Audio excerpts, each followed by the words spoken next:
നമുക്കൊന്ന് ഫ്യൂച്ചറിലേക്ക് പോയാലോ? ഒരു 2040 ഒക്കെ ആകുമ്പോൾ മനുഷ്യന്മാർ ഏലിയൻസ് ഒരുമിച്ച് ജീവിക്കുന്ന ഒരു കേരളം നിങ്ങളുടെ ഇമാജിനേഷനിലുണ്ടോ? എന്തായാലും ഡയറക്ടർ അരുൺ ചന്തുവിൻ്റെ ഇമാജിനേഷനിൽ അങ്ങനെ ഒരു വേൾഡ് ഉണ്ട്. ആ വേൾഡാണ് ഗഗനചാരിയിലേക്ക് ബ്രിങ്ങിങ് ചെയ്തിരിക്കുന്നത്. മലയാളത്തിൽ സൈഫൈ ജോണറിൽ ഇത്ര നീറ്റായിട്ട് ആരെങ്കിലും ഒരു സിനിമ എടുക്കുന്നത് ഞാൻ ഇന്ന് വരെ വിചാരിച്ചിട്ടില്ല. ഈ സിനിമ തിയേറ്ററിൽ മിസ് ചെയ്തതിൽ എനിക്ക് വിഷമമുണ്ട്. മനോരമ മാക്സിലും പ്രൈമിലും സിനിമ അവൈലബിൾ ആണ്.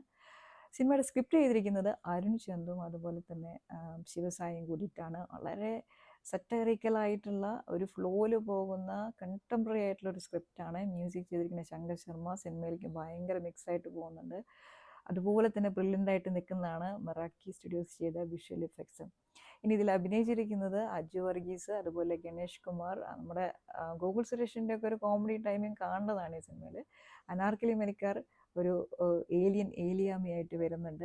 നിങ്ങൾ അത് ഭയങ്കര ഇമ്പ്രസീവായിട്ട് തോന്നിയിട്ടോ പെർഫോമൻസ്. ചേഞ്ച് ഇഷ്ടപ്പെടുന്ന ഒരാളാണോ നിങ്ങളെങ്കിൽ ഈ സിനിമ മിസ് ചെയ്യരുത്.